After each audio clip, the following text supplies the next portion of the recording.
Welcome to GraceLife Church, Perth. My name is Gilbert, and it is our pleasure to bring to you today the latest recorded sermon from our Malaga hub. We hope you are ready with something to take notes with and are anticipating a word from God today.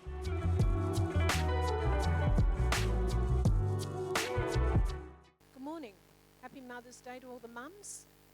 And I know that Mother's Day can be tough for some people, but I just wanted to remind us, that find this to be a hard day. Psalms 34:18 says, "The Lord is close to the brokenhearted and he rescues those whose spirits are crushed." So God never leaves us without an answer for whatever our life is and whatever life has thrown at us. So this morning, I want to share my story and for God's glory. And so it's really inspired me. The past couple of months, there's been a song that I've been listening to and I really love, Matthew West, and it's called My Story, His Glory. And it says, in the chorus sort of says, my story, His glory, my pain, His purpose, my mess, His message, and in all things He's working. And that's just so true of God, that He never stops working. And so I do want to share my story about how I met Jesus today. And I just pray that your hearts will be encouraged, your faith will be stirred, and you'll just be reminded of where God has met you on your journey with Him as well. Okay, so before Jesus, I was born in Brisbane, and I've got two siblings. I'm the eldest of three kids. We had a stable home. Dad was an engineer, so we moved a little bit. We moved different states, and he was always working. He wasn't really involved in our lives because he was working. Mum was there, obviously, took us to church. When she went to church, I went to Sunday school. So from a young age, I can remember having a knowledge of God, like knowing that there was a God. So just before I turned 11, we moved up to Gove in the Northern Territory. It was a small mining town there, very isolated, but it was great. It was a really safe, you could walk anywhere, day or night, and you just felt safe. So it was a really free way to live, as kids. And sport was a huge part of the town's life. I think there's a lot of mining towns that sport is a big part of it, and being in a mining town, people tend to work hard, they play hard, and they drink even harder. So that was the culture of the town. So we got really involved in sport, still went to church if it didn't conflict with our sport games on the weekend. And by the age of 14, life was just sport, boyfriends, going to parties, drinking at parties. Oh, and I was still at school, obviously. And but that's when I met Gaff. So you'll hear me refer to Gaff through my story, and that's my husband. That's Brett, and he's always been Gaff to me for as long as I've known him. So I hope I don't confuse anyone. So at 15, one of my girlfriends. So the school education standard wasn't that high, and so a lot of kids had an opportunity to go to boarding school, and so one of my girlfriends was going away to boarding school, and I thought, oh, that sounds like a good idea, that sounds like fun. Not that I wanted an education, I just wanted the fun. I'd read the Enid Blyton books. Did anyone read Enid Blyton, the naughtiest girl at school and all of those things? So it sounded really exciting. So, and I had a very possessive boyfriend. I won't mention that name, but that it was good to be able to go away to school, and it was a fun time. It was a good time. So I did my final 2 years of schooling there, my grade 11 and 12. So then towards the end of the first year when I was away at school, my mum's letters, because the only way back then of communicating was either a reverse charge phone call, which cost a packet, or writing letters. So Mum was always writing me letters, and her letters started to change. She started to write in her letters about being born again. And then she'd talk about Jesus like she actually knew him, like he was a friend. And I was curious because I'd always been curious about spiritual things. You know, I dabbled in Ouija boards, seances and all of that because to me that was sort of the only spirit realm I knew. And so when I went home on the school holidays, the Christmas holidays, Mum invited me to a meeting where a guy was giving his testimony. And I don't remember anything that he said, but I had questions, and so on the way home I'm just asking Mum questions, and she says, "Oh, Joe, maybe it'd be good if he just came over and had a talk with you." And I said, "Oh, okay." So she invites him over, and so we're just in the lounge room. Mum's in the kitchen cooking and doing whatever, just leaving us to talk. And again, I have no recollection of anything he said to me apart from the words, "Joe, Jesus is the one that sees you when you're all alone at night and there's no one else there. He's there." And in my mind, and you know, like I'm living at boarding school, so I'm surrounded by people all the time. I'm never like alone. Our dormitory, we had 5 girls and we were all good friends. But as long as we kept things really light, you know, and jovial and just fun, it was all right. But we didn't talk about the deeper things of, you know, what's the meaning of life type of thing. So anyway, so with him saying that, I thought to myself, well, if that's what Jesus can do for me, I want that. And so when Jeff asked me at the end of our conversation if I'd like to know Jesus, I said yeah. And so he just led me in a simple prayer, and I prayed. I can still remember exactly where I was. I could take you to the house, and the exact part of the floor I was kneeling on, and my posture and everything, you know. And I prayed, don't remember what I prayed, but as I had my eyes closed, I saw, and I've always got to do this with my right hand because I know it was a right hand reaching down to me. And so I didn't think anything more of it. And then Jeff left. I went in and saw my mum, and she said, "Are you okay?" Because I was really mellow. And I said, "Yeah, I'm fine. I'm fine." And I just said, I prayed with Jeff, and I said, I had this weird dream. And, you know, so I told her about this, seeing this hand reaching down to me. And she got all excited, and she said, "Oh, Joe, I believe that was a vision. That was God showing you that he's there for you, and he was reaching down to you." And I went, "Oh, okay." And from that moment, when I went out and met my friends, from that moment on, I didn't want to, it was like my thinking changed. I had no idea about anything that had happened apart from this peace I had inside. I just remember that I didn't want to smoke anymore, didn't want to drink anymore, I didn't want to swear anymore, and I wanted my relationship with my boyfriend to change as well. And it wasn't that I knew that God didn't want me to behave like that.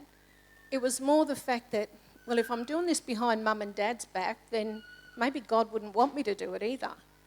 And that was all the understanding I had.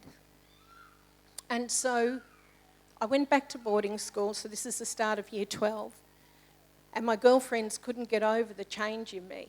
And, you know, I wasn't rebellious. There was a dorm mistress that we had, and we had a mutual hatred for each other that was really bad.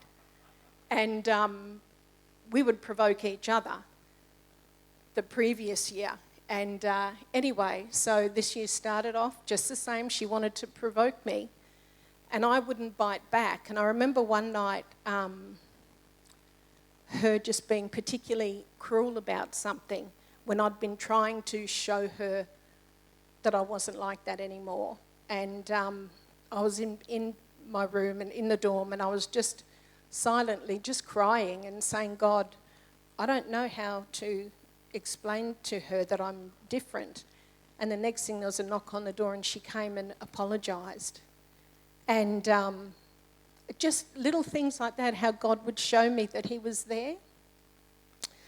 So being in a strict boarding school and being year 12, we were actually allowed to go out to church every Sunday. We had to go and ask permission and that. So I had 8 and 9 of my girlfriends, other boarders, coming to church with me because Jesus had become so real to me and they could see the change. They knew that this wasn't something, airy-fairy. And it impacted them as well. Some of them made decisions for Jesus as well. So the year went on. I was just still so hungry for God, just wanting to know more, reading my Bible every night. We would, there was a few of us where we'd read our Bible every night and talk about things and blind leading the blind, but we were just hungry. And I'd like to say that I stayed a mighty warrior for Jesus, but I didn't.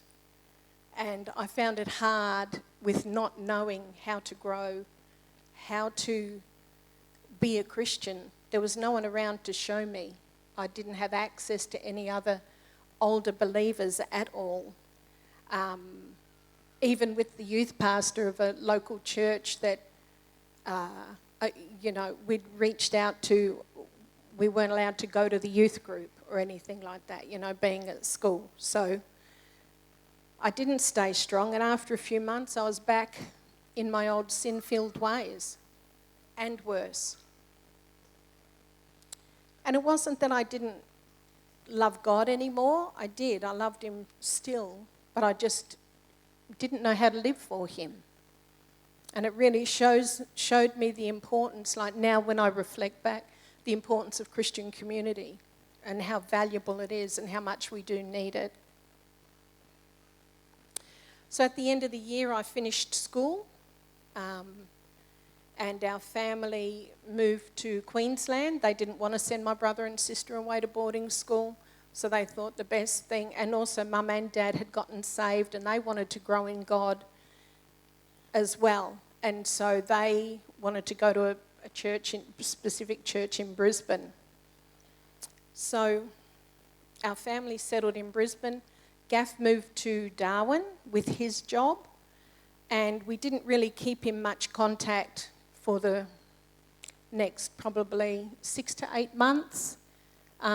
We'd both sort of drifted into other relationships. And I just got a job, just partying, trying to live back at home, which I found really hard after having the independence at boarding school. So a month before my 18th birthday, my family had gone away on a family holiday. I couldn't go because I was working. And so I invited a friend to come over and, we were going to go to the movies and, get her to sleep overnight. And so she was from another culture. She had an Australian boyfriend, and her parents were quite strict and said to her that she could come and stay if she had a chaperone, because the parents didn't want her getting up to any mischief with her boyfriend. So she brought along her uncle, and he was probably in his mid-20s, so he came to the movies with us, and then we come back to my house, and my friend and her boyfriend, they were, kissing and just doing what boyfriend-girlfriend does and everything. Anyway, this guy started kissing me and wouldn't take no for an answer. And, and so that was really hard, as you can imagine, and really painful. And also me and the guilt, because I'd allowed this man in our home. And I hadn't said no right at the start. So even though what he'd done was against my will, without my permission, I still, in my mind, thought I'm to blame for this. Anyway, that weekend I took off and went up to another town to stay with my best friend to try and process all of this. And when I came back home, because I had to come back home because I had to go back to work, Gaff called me out of the blue. And like I said, he's in Darwin, moving on with his life. I'm in Brisbane, making a mess of mine. And he calls me out of the blue and he wants to know if there's any hope for a future with us. Because he's thinking that if there's no hope for a future, then he's going to move on with this other girl. And I told him what had happened. He was on a plane the next day. Oh gosh. And so he got on a plane and was with me then in Brisbane.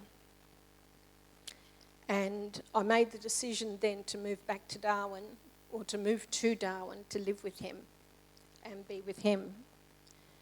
And so Mum and Dad came home from their holiday and I broke their hearts. 3 days before I was 18, I moved out of home, just packed up everything I had and moved out of home, broke my parents' hearts and my brother and sister's hearts, and went to Darwin to live with Gav, thinking that was the answer, just escaping. So Darwin was party central in those days. It was wild. And so we kept on partying. Now we were into drugs. But deep on the inside, I knew that what I was missing was God. And God would remind us of that too. I remember my boss at Woolies, he was a born-again believer, talking about Jesus all the time. One of my girlfriends at work, her mum had become a believer.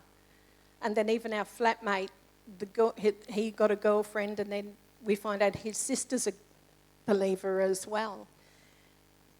And so it was like God would just use different people, to remind us that he was there.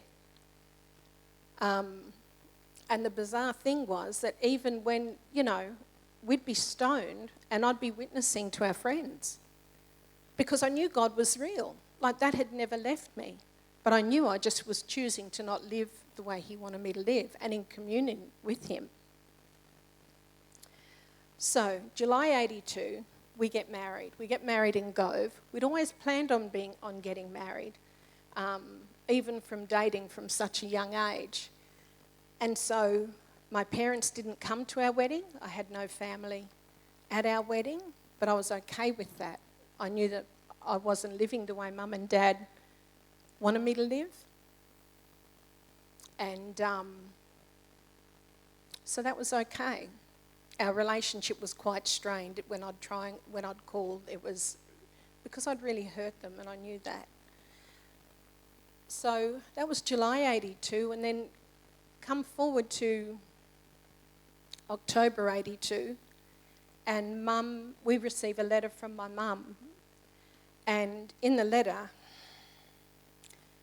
she asks us to forgive her for her bad attitudes that she had, and the hurt that she'd caused us by rejecting us, not coming to the wedding and that.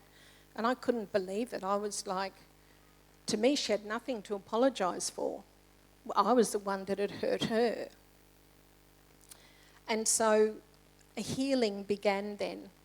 And then Christmas Eve in that year, friends of ours were going down to Brisbane to spend Christmas with their families. So we're just in the pub and we're talking about that, and they said, well, why don't you come? And we just looked at each other and thought, why don't we? So we just got on a plane the next day. In those days, who remembers standby airfares, where you could just, book 5 flights in a false name and then rock up the next day, knowing that there were 5 spare seats on the plane, and then turn up and you've got a seat on the plane. So can't do that anymore. Anyway, so I digress, sorry.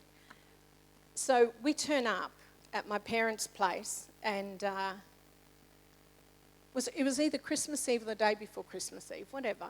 And we got our friends to wait in the car outside just in case this didn't go well.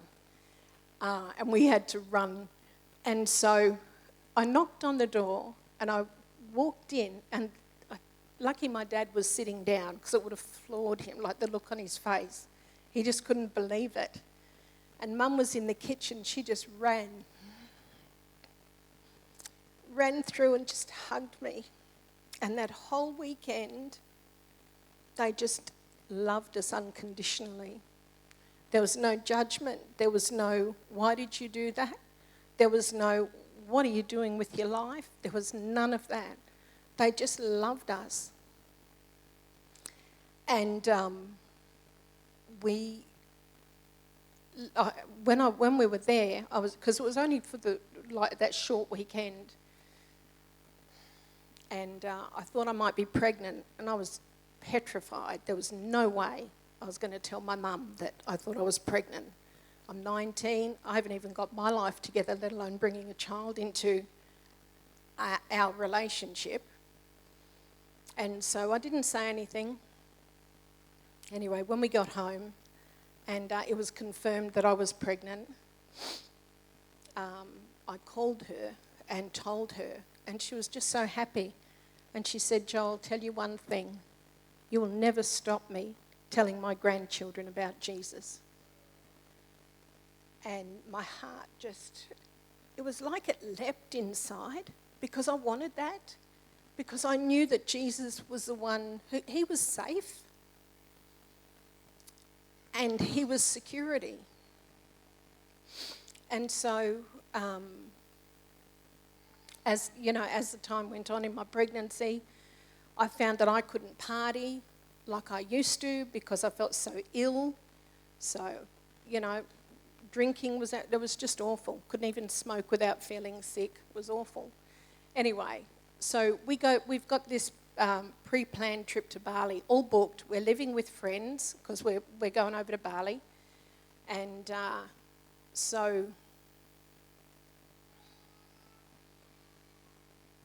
I said to my husband one night, so actually before we moved in with our friends, our normal Saturday night thing was we'd go over to our mate's place, sit around, play cards and drink, and till 1, 2, 3, 4 o'clock in the morning. Anyway, one time I remember it was about 1 o'clock in the morning and I wanted to go home. I was feeling so sick and tired. And I said to Gav, "Come on, let's go." And he goes, "No, I don't want to go." And I said, "It's late, let's go home." And he goes, "No, you can walk if you want." So me being rebellious and defiant, I thought, right, I'll show you, I'll walk. Oh my gosh, I'm so glad I just made it home, because where we lived was not a really safe area in Darwin. But I know that God also used that to show me, because he was always reliable. Because whenever I got drunk or stoned or anything, I knew he was always there and he'd have my back, and I couldn't get in trouble because he would always be there to protect me. So this instance showed me that even he would let me down. And I know that God used that to draw me back to him as well.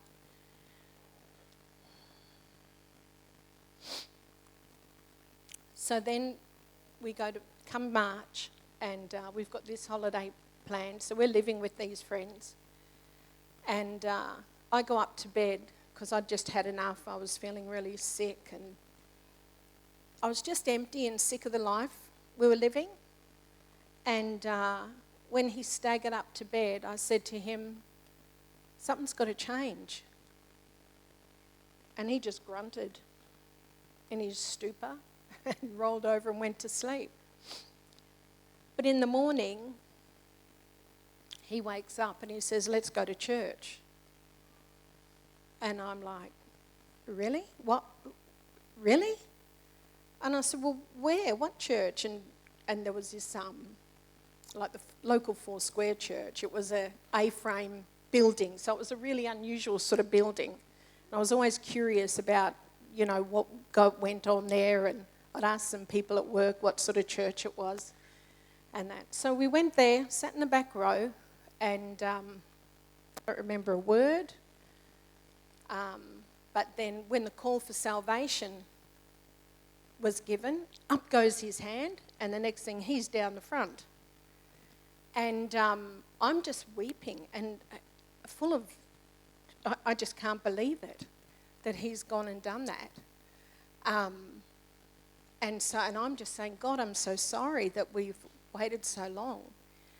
And so he prayed a sinner's prayer, got up, we left, and went to Bali.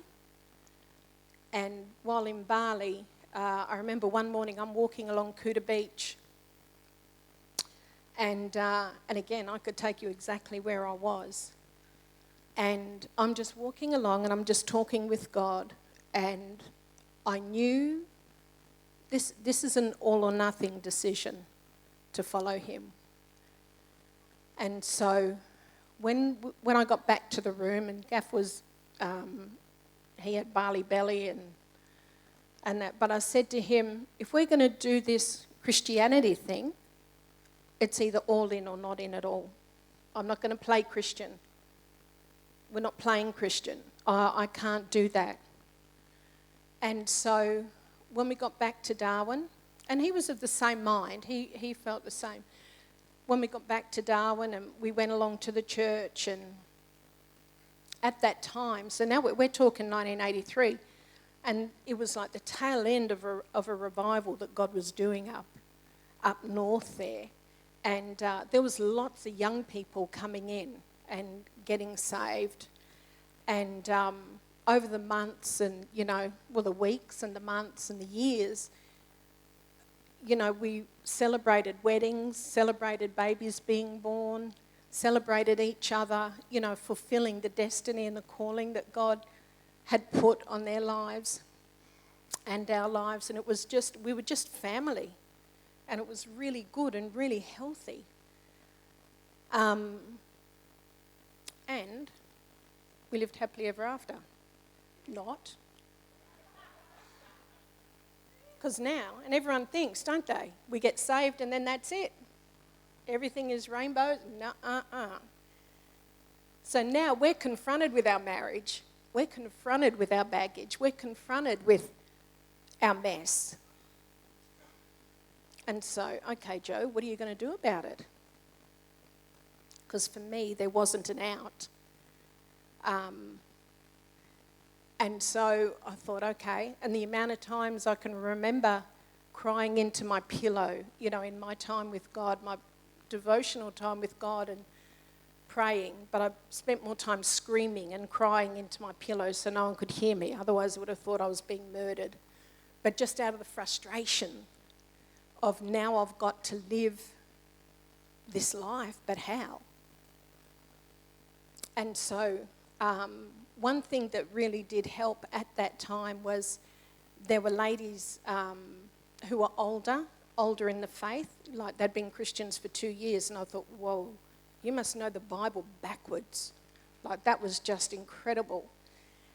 And they were older as well. They had older families. And a lot of them, their husbands were still not believers. And so when we would have we had a ladies' meeting every fortnight. And just when they would share their heart and talk about things that God was doing in them. And I mean, some of them were with drunken womanizers, and having a really hard time. But when they would talk about their faith in God and what God was ministering to them, it gave me hope. And again, that comes from Christian community. And it comes from being willing to share your heart with someone else. And so those days were invaluable, not just to me, but to the other younger women as well. Because I wasn't just married, I had a baby. I didn't know how to be a mum. And so being in the church there was just, and being able to grow in God and ask questions was just, it really was life-changing. And finding safe people that I could talk to and also know that God was there. And so with our marriage, I had to choose to change. And I had to be intentional in the changes that I made. Whether Gaff changed or not, that was going to be between him and God. But as for me, I knew that I needed to change because I needed to be the woman that God wanted me to be, and I needed to be the wife my husband needed me to be. Not wanted me to be, but needed me to be. There's a big difference. And so over years and years and years of healing, counselling, encouraging, God doing miracles, we have a really, really God-glorifying marriage, and it's all because of God. And so God's faithfulness has just been, as I look back, and I can see his hand in so many areas. And I remember when Gaff told me he felt the call to preach, that God had called him to preach the gospel. And I was terrified because I don't like the limelight. This is so out of my comfort zone. I don't like this sort of thing. It's different with him. And even before we were saved, he was the life of the party, and he'd be the one up there telling the stupid jokes and, on the stair, the railings, playing air guitar to Angus Young, and that sort of thing. Whereas I'd just sit in the corner quietly and drink, and laugh with my mates. So for him to say that, I just thought, oh yeah, okay, is this just you? You want to just be a big note? Or is this really what God has for you? And so God was so faithful because he confirmed to me personally, and only God knew the doubts I had. I hadn't voiced anything to him. Or anyone else. God was the only one who knew the doubts I had.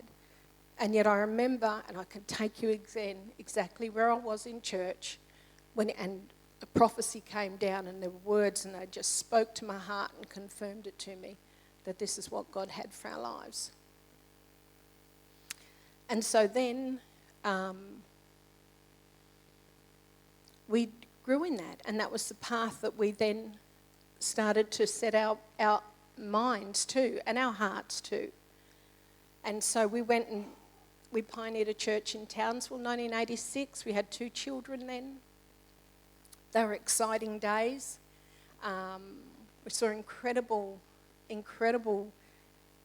just God, just people turning up to church, and just incredible stories, incredible times of God meeting with people, and crazy people as well. So it was just really exciting days. So we were there for about 4.5 years, and then we felt like God wanted us to move on to Ipswich in Queensland. And we were there for about 2.5 years, and that almost killed me. I feel like I died there spiritually. It was a very, very hard time. A lot of spiritual opposition, Satanists ringing and, with death threats and full on. And then we went back to Darwin to assist the senior pastor there, and I was crushed. I was done. It was like, no more God, that's it, done. I'd quit in my heart. Didn't want to quit on God, but I'd quit on everything else. And then bit by bit, God just totally restored me, and individually and personally would speak to me. Then in 1997, we went to Adelaide, to Elizabeth. And wow, that's just really different, I remember saying to my husband, the only reason I know I'm not in hell is because it's freezing. Sorry to say, but it was so hard to start with. These people were so different. And yet our time there of 7 years, it was so precious. The people there, what God did, and the vision he gave me for the women there, it took 7 years to see. But I remember sitting there one night, and it was right towards the end when we knew we were going to leave, or we knew my husband had been talking about leaving, and I'd been saying, no, I still feel like God wants to do more. And then I'm waiting, And, because I'd have the ladies around for a ladies' meeting of an evening so that they could all be there. And anyway, I'm sitting there and I'm waiting for them all to shut up and stop talking so that I can talk and get on with the study or whatever it was we were doing. And it was like God said to me, it's done, because here they were all in unity together. And that was my heart. And that was what I'd wanted, to bring them all together like that. And yet through those years as well, that's when our son rebelled, and they would be some of the toughest years of my life. And yet God was even so faithful through that, because he showed me through my own rebellion that it wasn't personal against me what my son was doing. It wasn't about me and him hating me. It was just he was being a selfish teenager, just like I was. It didn't lessen the pain, but it helped me bring a clarity and helped me to pray more clearly. And so when we left Elizabeth, we came here. My husband was really feeling like, and he knew that God was wanting to change the way he ministered. And so instead of pastoring a church, he went into itinerant ministry here. And so we were based in Perth. And we came in 2004. There's so much more I could say, because God has done so much, but I just can't. I can't hold you any longer. But the unconditional love, if I can just go back to the way my parents accepted us when we walked in the door that night, that unconditional love is what led me to know that I could go back to Jesus and he had open arms. Because to me, they represented God to me, not as in I worshipped them, but they were God's mouthpiece. They were the only Christians that I really had relationship with, my mum and dad. And seeing the way that they loved us and accepted us and brought no judgment on us, I knew that I could go back to God with all my baggage. And so that was something that has kept me all through my Christianity. And that's how I've tried to love my own children and any people that we have, had the privilege of serving. And also my grandchildren. I want them to know that Jesus is always waiting for them with open arms, that they don't have to do A, B, and C. They don't have to tick the box of anything, that he's there with open arms and he just wants relationship with them. And so for those of you that may have prodigals or that have prodigals and weep because of where they're at or what they're doing, just be encouraged that God's not finished with them yet. And God loves them more than we do as their parents. God loves them more. And when we have that revelation, it's like we can step back and pray a different way for them. Our son came back. He's, walking with the Lord, has a lovely wife, beautiful grandkids. And I'm just so grateful to God, because I've done nothing to deserve the life I have. It's all been his goodness. It's been his faithfulness.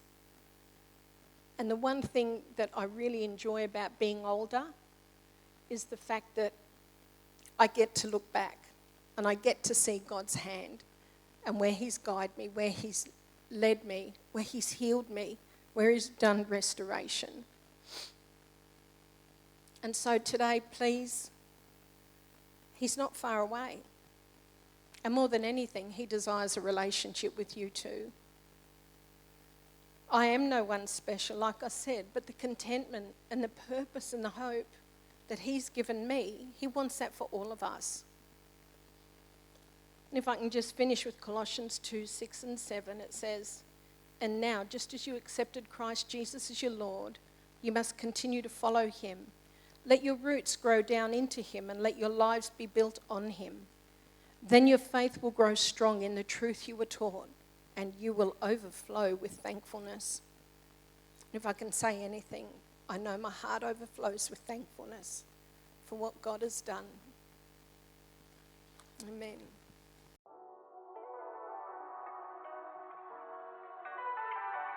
Our prayer is that you have been blessed and encouraged by this message. We encourage you to take a few minutes now to talk with God, and if there's anything that stood out to you through this message, pray it together with Him.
Welcome to Church News. My name is Jean-Luc, and this is what's happening in the life of our family.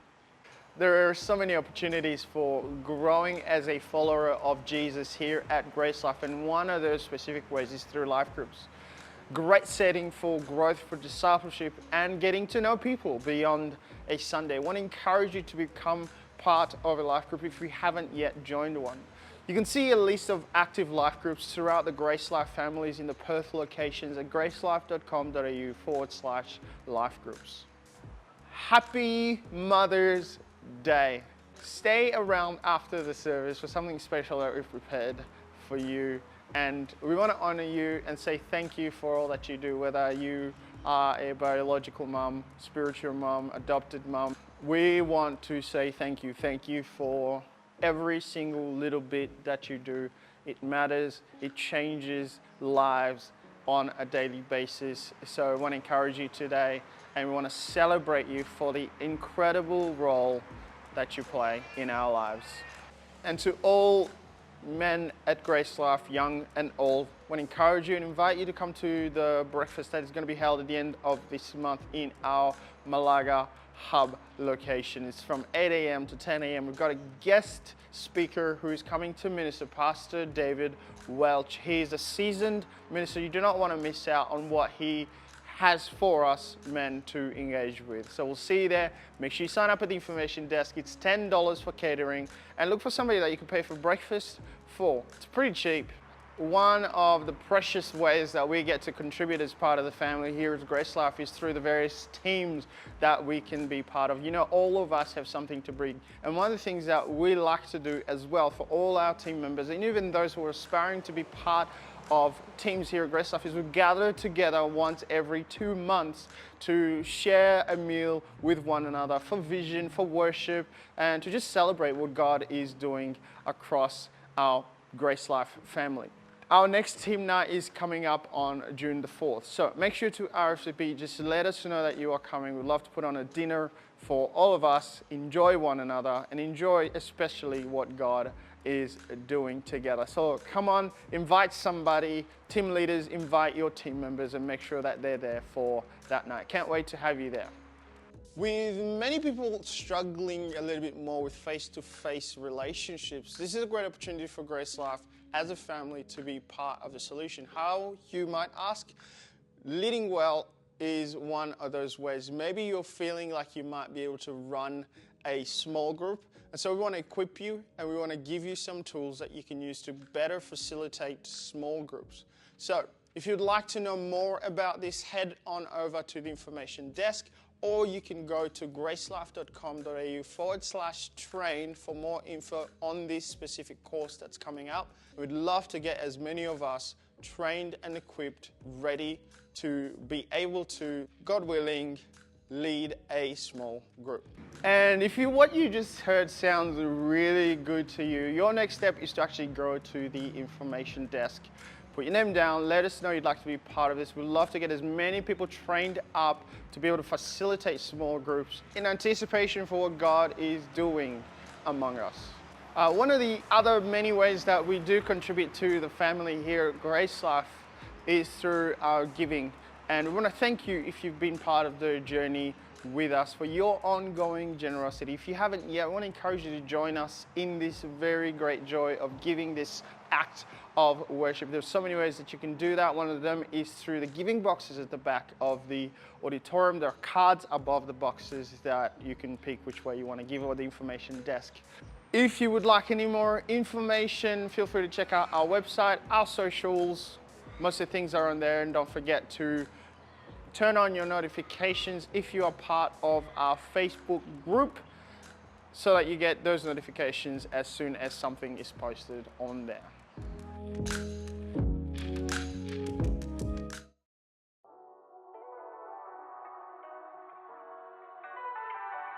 We thank you for tuning into this week's service, and our prayer is that this message has encouraged you and will have an impact in your world. If you have any more questions, please send us an email to the email address shown on your screen. We hope you have a fantastic week ahead.